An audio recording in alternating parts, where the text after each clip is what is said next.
ఇప్పుడే అందిన వార్త కాంగ్రెస్ ఎంపీ సెకండ్ లిస్ట్ విడుదల అభ్యర్థుల పేర్లు ఇవే ఊహించిన ట్విస్ట్ ఇచ్చిందంటూ వార్తలు అయితే వస్తున్నాయండి. దీనికి సంబంధించి వివరాలు చెప్పడానికి వీడియో చేయడం జరుగుతుంది. చాలా మంది వీడియోస్ ఉన్నారు కానీ సబ్స్క్రైబ్ చేసుకోవడం మర్చిపోతున్నారు.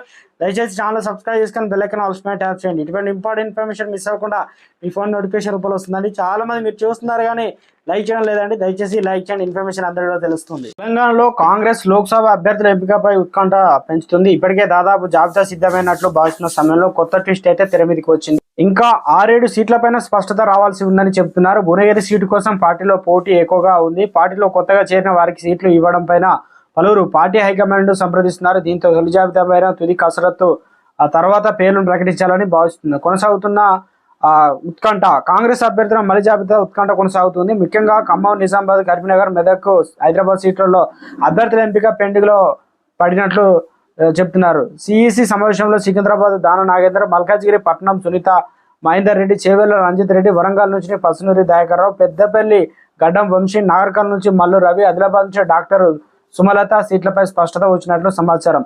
నిజామాబాద్ లో ఎమ్మెల్సీ జీవన్ రెడ్డి, స్థానికంగా డాక్టర్ ఆయన కవిత రెడ్డి పేర్లను కూడా పరిశీలిస్తున్నట్టు తెలుస్తుంది. కరీంనగర్ సీటుకు ప్రవీణ్ రెడ్డి, వెలిచాల రాజేందర్ పేర్లను పరిశీలన జరిగింది. సర్వే సమీకరణం పక్కపక్కనే ఉన్న నిజామాబాద్, కరీంనగర్ సీట్లు రెడ్డి సామాజిక వర్గాన్ని కేటాయించడంపై సమావేశంలో అభ్యంతరాలు వ్యక్తమైనట్లు తెలుస్తుంది. నిజామాబాద్ సీట్ను బీసీకి కేటాయించాలన్న అంశంపై తెర మీదకి వచ్చింది. మెదక్ నీలం మధు పేరు ప్రధానంగా పరిశీలనలో అయితే ఉంది. ఇక అసెంబ్లీ ఎన్నికల ముందు కాంగ్రెస్ నుంచి బీఆర్ఎస్ లో చేరిన మరో నేత పేరు చర్చలో ఉన్నట్లు చెబుతున్నారు. భువనగిరి సీటుకు టీపీసీసీ ఉపాధ్యక్షుడు సీఎం రేవంత్ రెడ్డి సన్నిహితుడైన చామల కిరణ్ రెడ్డి పేరు పరిశీలనలో అయితే ఉంది. అయితే కోమటిరెడ్డి రాజగోపాల్ రెడ్డి తన భార్య లక్ష్మి ఆ టికెట్ ని ఇప్పించుకునేందుకు తీవ్రంగా ప్రయత్నిస్తున్నారు. సోషల్ మీడియాలో ఈ పేర్లు లీక్ అయినట్టు కూడా వార్తలు అయితే వస్తున్నాయండి. 1-2 పేర్లు ఏ నియోజకవర్గానికి ఎవరనేది ఇక్కడ చూసుకోవచ్చు.